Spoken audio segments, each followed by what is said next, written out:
Adiós ríos, adiós fontes, adiós regatos pequenos, adiós vista dos meus ollos, non sei cando nos veremos. Caminos de ida y vuelta.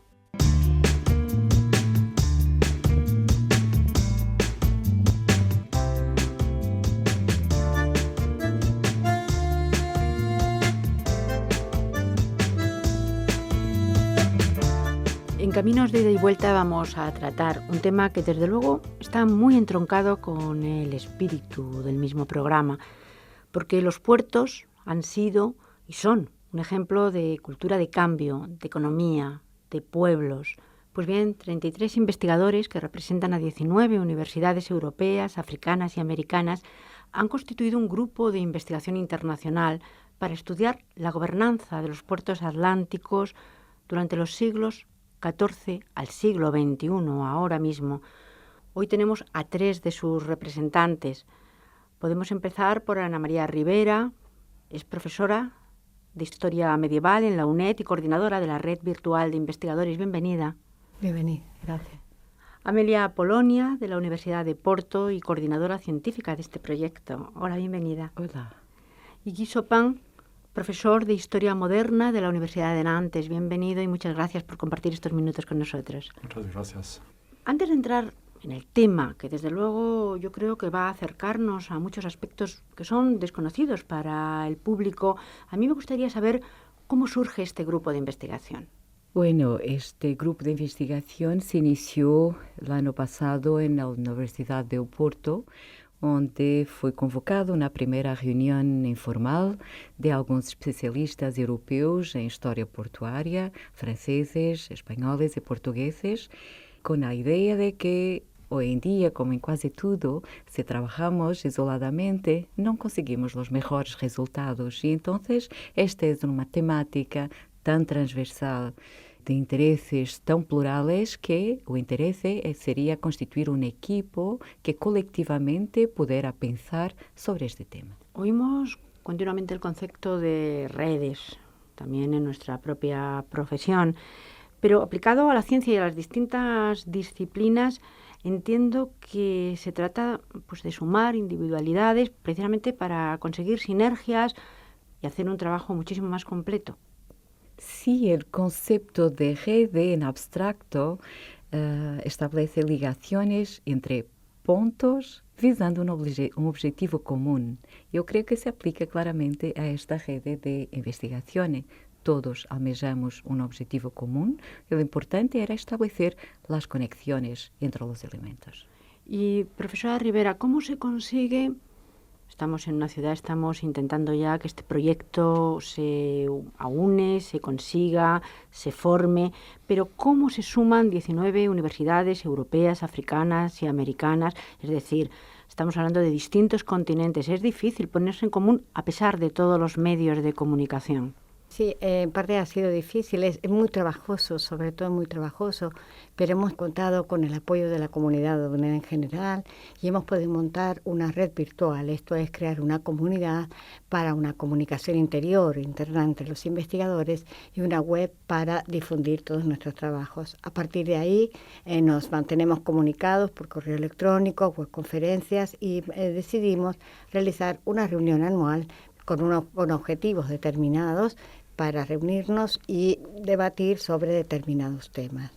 Entiendo, por tanto, que cada uno, por supuesto, tiene sus investigaciones, sus intereses dentro del tema común. Se trabaja en ese aspecto y luego, en estas reuniones anuales, lo que se hace es poner en común lo trabajado. Exactamente. Exactamente, es lo que estamos haciendo este año. El coloquio de este año lleva por título Políticas y Estructuras, entonces hemos tratado temas muy variados dentro de este objetivo general, como puede ser infraestructura portuaria, la actividad de los agentes en relación con el espacio portuario y alcanzar determinadas definiciones, como por ejemplo qué se entiende por puerto, qué se entiende por gobernanza, qué se entiende por espacio portuario, y los colegas han venido de diversas universidades europeas y cada uno va aportando datos y sus investigaciones respecto del tema. Pues fíjese que ahora mismo me acaban ya de surgir todas esas preguntas, porque si ustedes mismos tienen que definir lo que significa y lo que es un puerto o una ciudad portuaria, fíjese yo o quien nos escucha, podemos empezar por ahí, porque siempre hemos oído decir que los puertos son muy importantes, que las ciudades portuarias han sido además consideradas pues como objeto de análisis histórico siempre. Pero ¿hay diferencia entre un puerto, una ciudad portuaria? También la definición de gobernanza, porque hemos dicho cómo se llama este grupo de investigación. Probablemente se nos ocurra que gobernanza viene de gobernar, pero ustedes nos lo dirán muchísimo mejor. Profesor Chopin, ¿qué nos dice? El puerto es un elemento de la ciudad portuaria. Creo que para una ciudad atlántica es su elemento principal. Normalmente es su principal motor de desarrollo. No es el único, pero su motor esencial. Hay muchos poderes que pueden intervenir en la organización del tráfico portuario. Y también hay una relación esencial entre el puerto y la forma urbana general. Aquí entramos en los estudios urbanísticos. Normalmente en este tipo de modelo, el puerto da la línea de aumentación principal del espacio urbano. Pero fíjese que cuando le estoy escuchando me parece que dentro de este estudio y de esta investigación tan importante hay tantísimos aspectos que supongo que habrá diferentes especialistas, porque entra desde la economía a la historia hasta la arquitectura, nos la acaba de nombrar. Por lo tanto, ¿todos estos intereses tienen que estar en estas investigaciones?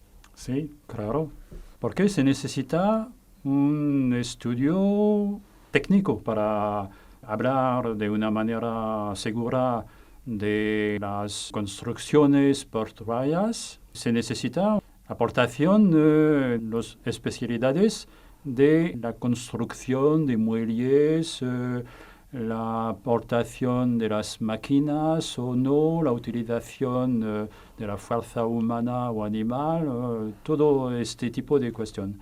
También una entrada política, porque se trata de la financiación de todos los equipamientos, y también una entrada social, porque no hay una actividad sin el trabajo humano y cómo se puede utilizar el trabajo humano.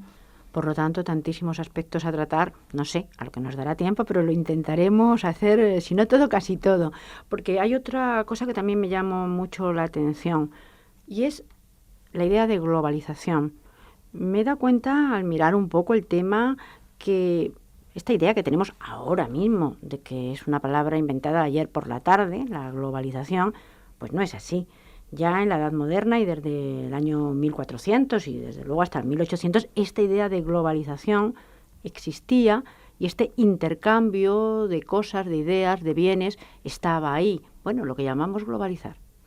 Sí, creo que sí, porque con las descubiertas geográficas a partir del siglo XV, ¿verdad?, de los europeos, tornó este universo global. Es claro que no es la primera vez, ni los europeos fueron los únicos que contribuyeron para esas dinámicas de globalización, pero sin duda que fueron primero los portugueses, después los ibéricos en general y después todos los europeos que contribuyeron para esta, llamémosle, descompartimentación de una realidad que, porque no había una circulación activa entre todos los continentes, no era efectiva. Entonces, esta comunicación que es, por un lado, marítima a través de rutas de navegación y, por un lado, económica, en que todos los mercados se interrelacionan entre sí, pero también una comunicación de hombres, unas veces espontánea y desechada, otras veces forzada, pensemos en los esclavos y la esclavatura, y una globalización que es también cultural, porque é um intercâmbio de cultura material, de língua, de referentes antropológicos, etnográficos, religiosos. Então, esta dinâmica é, de facto, global. Globalización más de comunicaciones virtuales, no era una globalización meramente económica en sentido financiero, en sentido abstracto, pero este concepto de tornar global, de unos lugares dependerem de outros lugares, independentemente del continente ou del océano onde se encontravam, é uma realidade construída claramente na época moderna. Y siguiendo precisamente esta línea, vemos que se traslada de alguna manera de mar. Quiero decir, el Mare Nostrum hasta entonces era el mar Mediterráneo. Aquí estamos hablando de los puertos atlánticos. Con los descubrimientos, con las nuevas rutas, ¿cambia totalmente el escenario? Há dos perspectivas. Uma é talvez um pouquinho mais clássica, que diz que nós passamos um pouco de dinâmicas mediterrânicas para dinâmicas principalmente atlânticas. Pero o facto é que nós conectamos, e os homens destes tempos conectaram os diversos oceanos. O Mediterrâneo não deixa de estar presente nesta dinâmica entre o Pacífico, entre o Índico, pero sin duda que el Atlántico es un eixo axial de todo esto. Las primeras progresiones y descubiertas geográficas, la África de centro y sur, la descubierta del camino marítimo para India, o conhecimento europeu da América se passou no Atlântico, não excluindo nossos estudos, as articulações do Atlântico com outros mares e oceanos, nos fijamos, de facto, neste espaço que é em si próprio um espaço vastíssimo. Claro, y de alguna manera, pues la península ibérica, supongo que también Francia, Italia, pero sobre todo porque estratégicamente y geográficamente éramos como un paso de un sitio a otro. Estos puertos tendrían que ser importantísimos porque ese paso del Mediterráneo al Atlántico se hacía por ahí. Sí, porque esta dinámica de globalización comenzó por ser una dinámica marítima. Entonces, los primeros polos de contacto y de interconexión acontecían en estos puertos. Estos puertos que se transformaron en cidades coloniales e que transformaram também algumas das cidades europeias que ganham um maior protagonismo como núcleos centrais desta dinâmica e, ao mesmo tempo, as trocas humanas comerciais se hacen en estas plataformas, digamos, de contacto, de comunicación y de intercambio. Y profesor Chopin, para hablar un poco de los puertos y hacer un poco de historia de los puertos, de estos puertos además que a partir del año 1400 empezaron a ser también más importantes, ¿podemos decir cuáles eran? Había unas metrópolis y luego también unos puertos, podemos decir secundarios, a lo mejor no sería correcto decirlo así. Yo creo que los ibéricos tienen el papel a principios del cambio, pero a partir del siglo XVII es toda la Europa del oeste que se pone en marcha en la construcción del mundo atlántico. Los holandeses, los franceses, los ingleses, para las principales naciones. Cuando entramos en la fase contemporánea, creo que hay otro tipo de cambio cuando pasamos de una primera manera de colonización, que es una colonización sobre todo comercial, a otra manera de colonización más completa, sobre todo para los continentes al exterior de América, para África. El cambio es importante en la relación en el mundo atlántico en Europa con África, a finales del XIX. Y este cambio, esta descolonización también de alguna manera, porque África en ese momento está convulsa, los regímenes y los países empiezan a moverse por sí mismos y a separarse de sus metrópolis. ¿Qué ocurre ahí? Quiero decir, ¿los puertos continúan siendo y estando unidos, conectados, o hay una especie de ruptura? En mi opinión, es la continuidad que me parece más importante, porque la organización de los puertos africanos ahora mismo se ha mantenido entre las manos de grandes grupos financieros.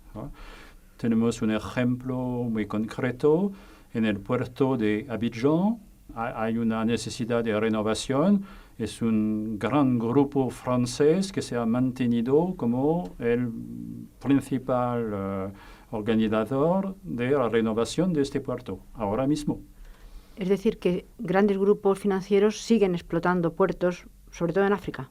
Sí, hay un cambio también con la intervención de los asiáticos en África y de los grupos financieros. China se interesa mucho a África y también grupos que vienen del dinero del petróleo del mundo árabe.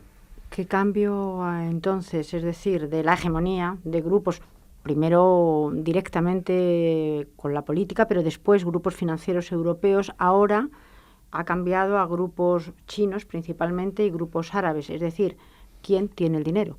Sí, es la evolución de la globalización de que hablábamos. Vemos que la globalización en una primera fase histórica fue una construcción europea.